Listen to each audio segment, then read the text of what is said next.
Ang banyuhay ay isang proseso na sumasalamin ng pagbabago sa aksyon o pananaw.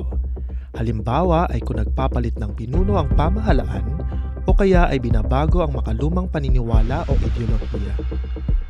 Sa isang bansang tulad ng Pilipinas, kung saan madalas na iniisip na walang pagbabago sa kalakaran sa politika, layunin ng banyuhay na magbukas ng diskurso sa mga pinakamaiinit na isyong pambansa.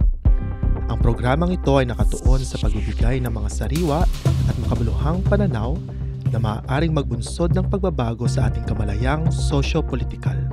Para sa unang season, inihahandog ng Banyuhay Podcast Series ang Uncharted Grounds, The Hidden Side of Charter Change, kung saan susuriin ang paulit-ulit na isyu ng pagbabago sa ating saligang batas. Magandang araw sa lahat ng mga nakatunin ngayon dito sa DZUP. Welcome to the Banyuhay Podcast Series. I am your host, Dennis Kilala from the Department of Political Science, and welcome to the pilot episode of Banyuhay. Ang podcast na ito ay inisyatibo ng UP Center for Integrative and Development Studies, ang research think tank ng University of the Philippines. Ngayong araw ay pag-uusapan natin ang constitutionalism. Ang konstitusyonalismo ay ang prinsipyong naglilimita sa kapangyarihan ng pamahalaan at nagsisiguro na ito ay sumusunod sa mga tinatakda ng saligang batas. Nangangahulugan ito na una, lahat ay pantay-pantay sa harap ng batas, rule of law. Ikalawa, may hangganan ng kapangyarihan ng pamahalaan, limited government.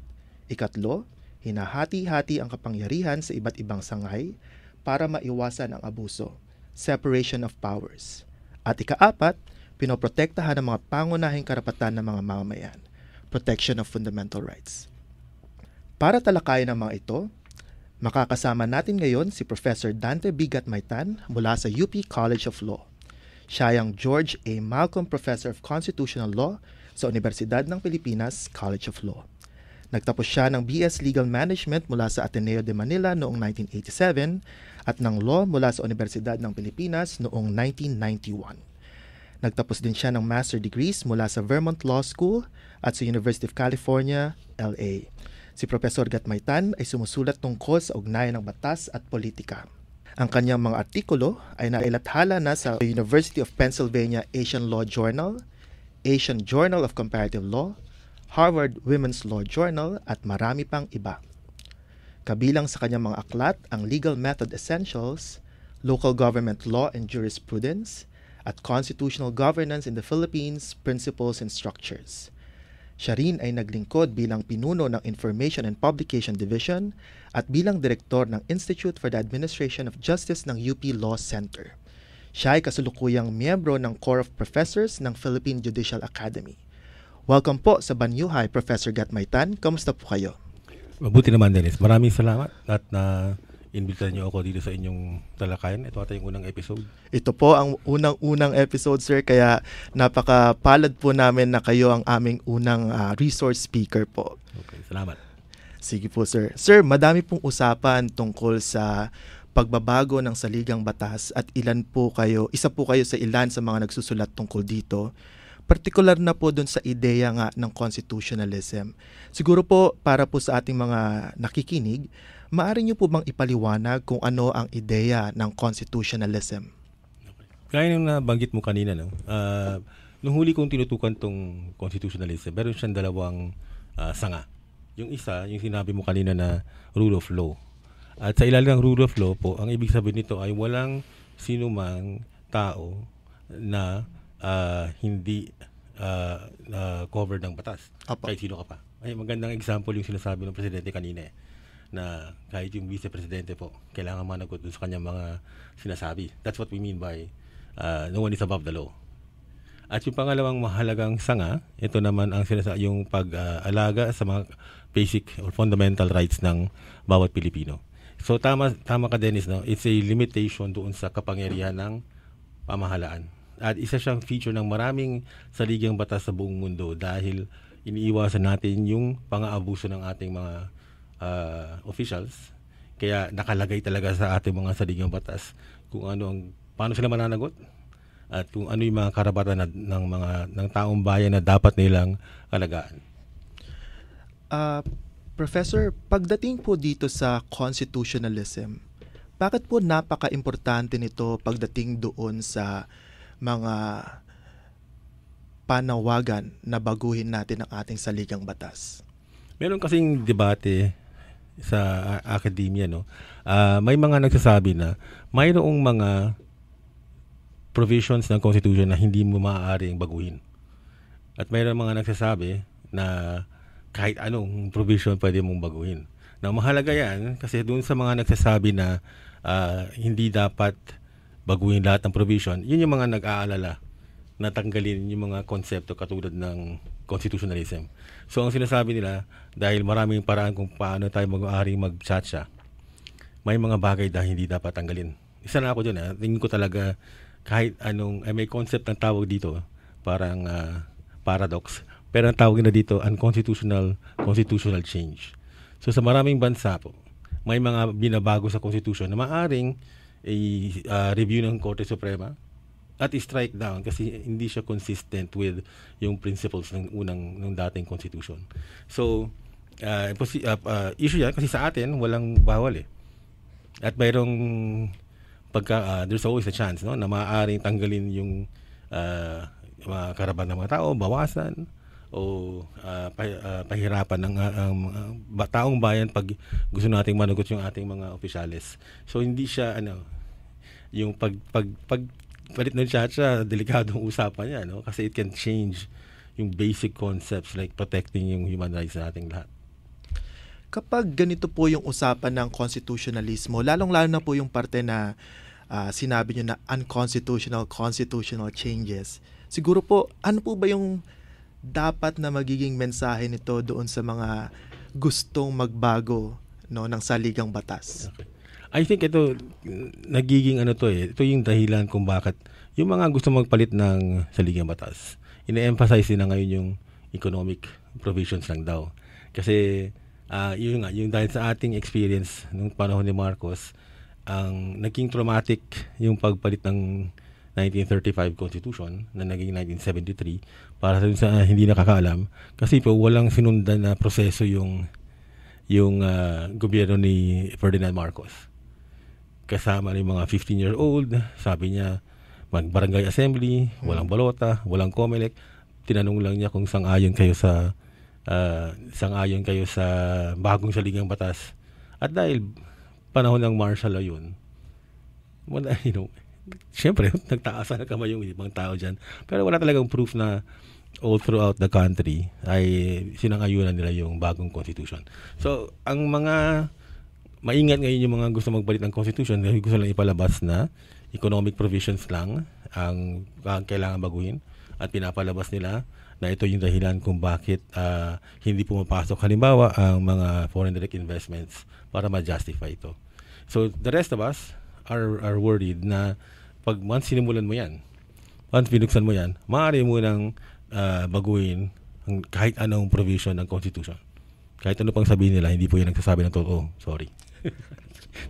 Hindi po yan nagsasabi ng totoo. Pag sinabi ng economic provisions lang, walang pipigil sa kanila na pasukan o tignan ang ating mga political provisions. So, ako personally, ayoko nung pinapahina yung rule of law.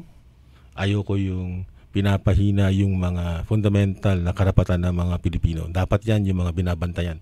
So, dapat kasama yan sa usapan ng Chacha tuwing nagkakaroon ng attempt na baguhin ang saligang batas. Mayroong epekto po ba yung constitutionalism doon sa, kasi syempre yung mga gustong magpanukala ng pagbabago sa saligang batas, no? Ang sasabihin nila, edi hayaan natin ang mga taong bayan ang magdesisyon dito. Sa ganun hubang pananaw, may epekto po ba yung constitutionalism doon? I'm not sure kung naintindihan ko yung tanong mo. Ano yung pagpayuhan ng taong bayan? Kunyari po, kasi parang ang ideya, kapag nagkaroon na ng mga pagbabago sa saligang batas, ihahayaan naman po natin yung taong bayan na magdesisyon, ano? Ano po ba yung limitasyon din sa taong bayan pagdating dito sa pagdedesisyon nila sa mga pagbabago sa saligang batas? May mga patakaran na dapat sundan tuwing babaguhin natin yung saligang batas natin. ang role ng Supreme Court ay tiyakin na nasusundan itong mga proseso na to. Kanina nabanggit ko na medyo traumatic yung experience natin kasi sinabi ko nga na halos walang sinundan na proseso yung Marcos government. At yung kaso na to ay dinala sa Supreme Court natin. At yung Supreme Court naman sinabi na okay, medyo hindi natin sinundan yung proseso sa pag-amenda ng Constitution, pero political question to at sumang-ayon na yung taong bayan. In other words, we are operating o nag-acquiesce na raw tayo dun sa bagong Constitution.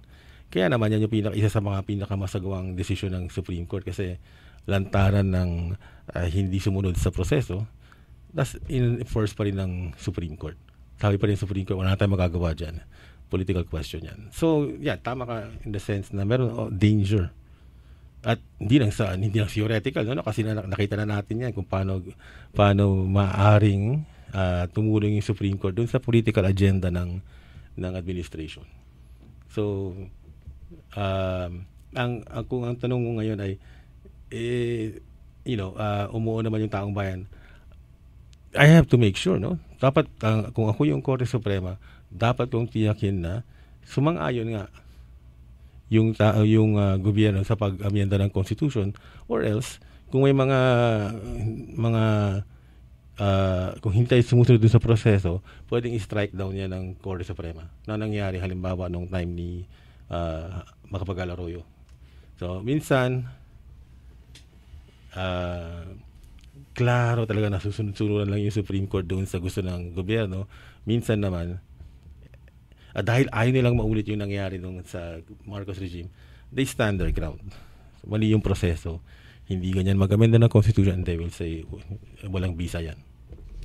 Sa palagay po ninyo, sa mga bagong panukala po ng pagbabago ng ating saligang batas, dapat po bang maging aktibo ang Korte Suprema, yung kasalukuyang Korte Suprema po natin, sa paghadlang sa mga pagbabago sa konstitusyon na maaring makasama sa demokrasya? Ano po kaya ang saklaw ng kanilang kapangyarihan pagdating dito? Right, well, that's the problem. No? Kasi hindi nila ang concern yung nature ng amendment. Ang concern nila is sinusundan ba natin yung Constitution?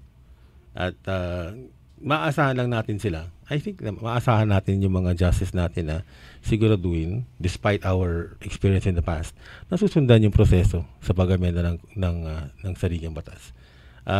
Pero kung makakabuti ba to o makakasama, it's not within their power. Pero yun ang sinasabi ko kanina sa ibang bansa it is. Pag ito ay lumihis, halimbawa doon sa mga prinsipyo ng saligang batas, yan yung unconstitutional constitutional amendment. So kahit pumasa yan, kahit pumasa yan sa plebiscite, meron ka pang isang recourse, which is to ask your Supreme Court kung consistent ba to doon sa ating saligang batas sa ibang bansa para naman hindi sa atin. Opo. So may ganung mga iba-ibang kind ng judicial review sa iba't ibang bansa. Meron isa pa po na usapin kasi isang bahagi dito sa panukalang pagbabago ng konstitusyon natin ay yung nga sa economic provisions. Pero may isang bahagi din po nung tinatawag nga nilang People's Initiative. Pagdating po dito, sa tingin nyo, meron ding role yung ating Supreme Court? Meron din in the sense na kailangan sundan yung provisions ng Constitution tungkol sa initiative. In fact, sinubukan na nila yan nung time ni Ramos at ang nangyari doon, yung batas na nag-implement ng People's Initiative. Sabi ng Korte Suprema, pag tinignan mo yan, walang nakalagay about amending the Constitution. Kaya hindi siya deficient siya. So yung kampanya ng Ramos administration na pahabain yung kanyang term, yun ata yung kanilang agenda noon ay hindi natuloy. Dahil wala pang batas na nag-implement ng People's Initiative para sa pag-amend ng Constitution. Kaya hindi ko maintindihan kung bakit pinipilit ng mga gobyerno yung People's Initiative. Kasi sinubukan nila yan yung time ni Gloria Macapagal Arroyo. sa Supreme Court, hindi natin kailangang i-revisit yung decision namin nung time ni Ramos. Tapos ngayon, di ba, sinusubukan ng itong Marcos administration, dahil may mga cellphone na ngayon, marami mga video na lumabas na binibili yung boto ng mga tao para lang mag-sign doon sa petition para People's Initiative. Pero sa totoo lang, wala pa rin tayong batas na nag-i-implement. No? So, kung yun yung gusto nilang paraan, hindi yan magwawagi. Dapat sigurado ko dun. Marami pong salamat doon. May isa pa po ako sigurong tanong tungkol dito sa sa constitutionalism, tapos kung paano yung nag-implikasyon niya. No? Maliban po sa inyo, no, sino pa po ba itong mga political actors natin na nagsusulong ng constitutionalism? I would like to think na basic idea yan sa law school. No? Ang nagkakaroon lang naman tayo ng problema kasi yung mga politiko, iba na yung kanilang agenda. So kahit mga abogado yan, kahit pinag-aralan namin yung value at purpose ng Constitution, pag hindi na sangayon sa kanilang political agenda, madali nilang iniisip yung amendment eh. Parang ganoon na lang kasi iba na yung role nila. Pag abogado ka, pag bagong abogado ka, ang una mong nanunumpa ka na pagtanggol ang saligang batas, kasama yan sa aming oath ng lawyers. Pero parang syempre, dahil may iba-iba yung political interest ng mga tao, hindi laging sang-ayon doon. Tsaka in fairness, no, meron lang talagang arguments for change. Hindi ko naman sinasabi na walang pwedeng baguhin sa saligang batas. Pero sa ngayon, kung yung economic arguments lang, parang mahina yung mahina yung argument ng mga sumusulong ng charter change. Dalawa pong tanong mula dyan. Una po, bakit po sa tingin niyo mahina yung mga argumento para doon sa mga economic provisions natin? Una, pag tinignan mo yung mga Supreme Court decision, nag-i-interpret ng Constitution, it's so liberal na halos wala naman talagang restriction at halos lahat ng batas na pinasa ng Kongreso to implement itong mga restrictive provisions, they're being upheld and they're being interpreted in a very liberal sense. Tapos yung iba talagang completely misguided yung argument. Sabihin nila, walang nag-invest sa mining kasi masyadong restrictive yung constitution natin. Pero in-interpret na yan ng Supreme Court dati. Tapos pwede na ang completely foreign-owned mag-participate. Tsaka hindi naman sila, papasok sila sa bansa, hindi dahil sa batas mo, dahil nandun yung mineral na kailangan nilang kunin. So hindi mo yan kailangan bigyan ng incentive.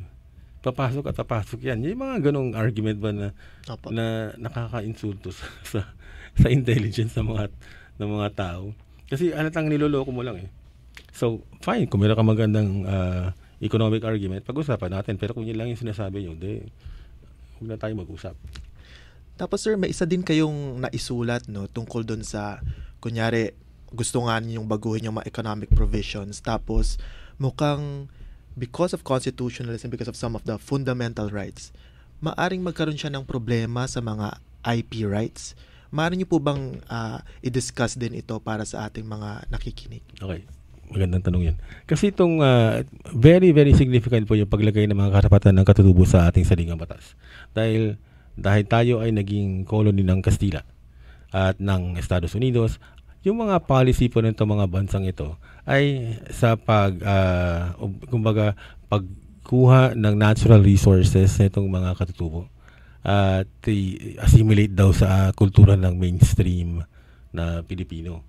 At siyempre may lumaban sa ilang dekada nang lumaban niya, ilang century nang lumaban yung mga katutubo. And nagpalit na ng yung batas eh.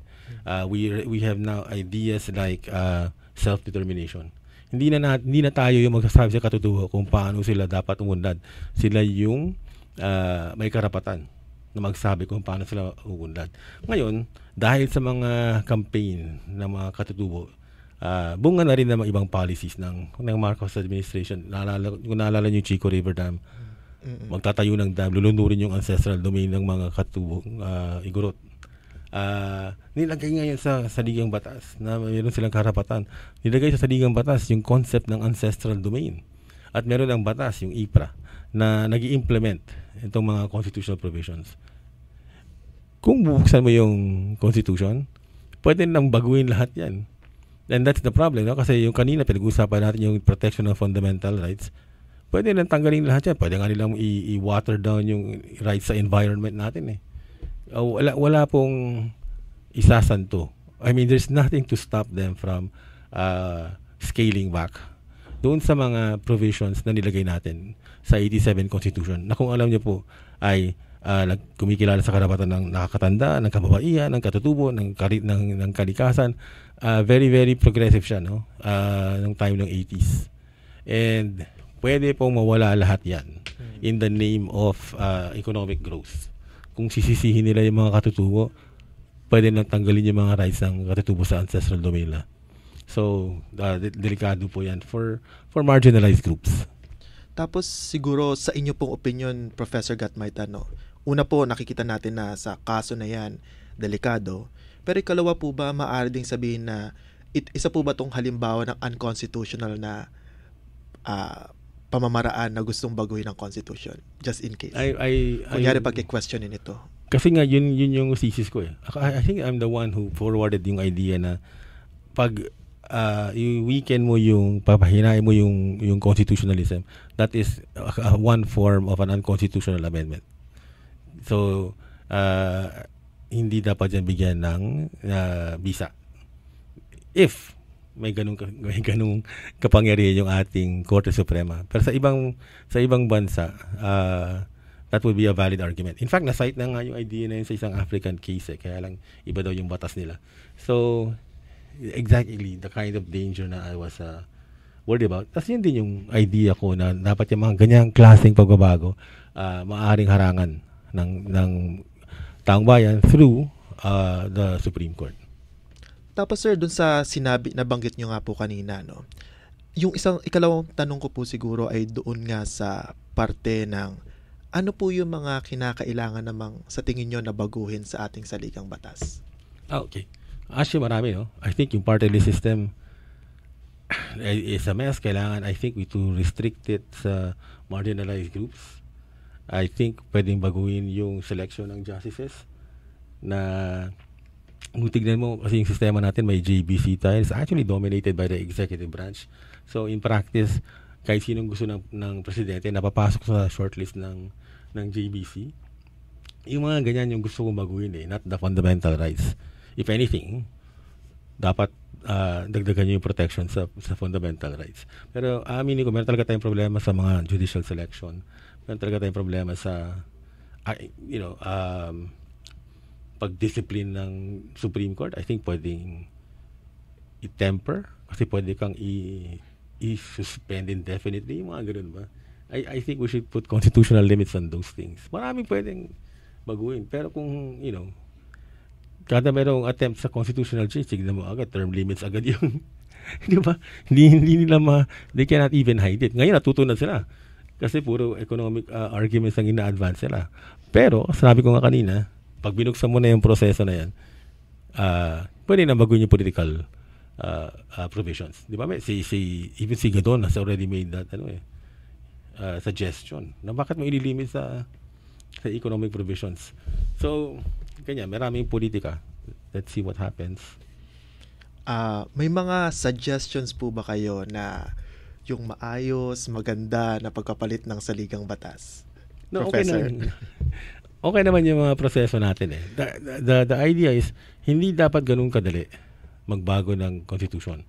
Pero, on the other hand, baka na masyadong stricto kasi nasa isang conference ako dati sa Asia, tayo lang yung country na walang constitutional amendment after 30 years. Yung ibang bansa, yung ibang abogado na nagprepresenta, daming klase, meron sila mga presentation ng different kinds of amendment na nagawa na nila in the same period of time. Pero nga, na-trauma talaga tayo eh. So, I don't blame us kung nagpapanik tayo every time somebody says chacha. Malawak po ang inyong naisulat tungkol sa interaksyon ng batas at politika. paano po nakaka-impluwensya ang ugnayang ito sa lakas at bisa ng konstitusyonalismo sa Pilipinas, sir? Well, if anything, mas natataranta ako, no? Kasi ang constant na nakikita ko, politics in general infuses itong legal process. Plus, pag tinignan mo yung mga Supreme Court decisions, may tendency sila, like other former colonies, na sumang-ayon kung ano mang gusto ng presidente.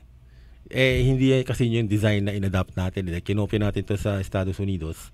Ang dapat nangyayari, check siya on executive power, check siya on congressional power. Except that, dahil I think partly dahil sa kultura natin, dahil we defer to the chief executive, dahil we defer to the datu nung araw, yung datu yung bahala sa atin. Ganun pa rin yung ating pananaw sa politika. Kaya marami ka narinig kahit senador nung time ni Duterte, wala tayong magagawa dyan kasi yan ang gusto ng presidente. Which is not the way the system works. Di ba? Mali yun eh. Dapat the Senate will check the president, dapat the Supreme Court will check the president. Pero kung tingnan niyo yung record ni Duterte, siya lang yung presidente after Marcos na walang talo kahit isa. Nung presidente siya.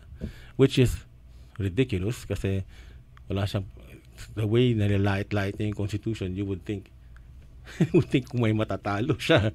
Pero kahit anong gawin niya, tama pa rin siya ayon sa Supreme Court. So may ganyang klaseng politika sa atin eh. So we will never come close doon sa model ng US that we were supposed to have adopted dito sa Pilipinas. Ano po yung mga pananaw ninyo para mapalakas ang konstitusyonalismo dito sa Pilipinas, sir?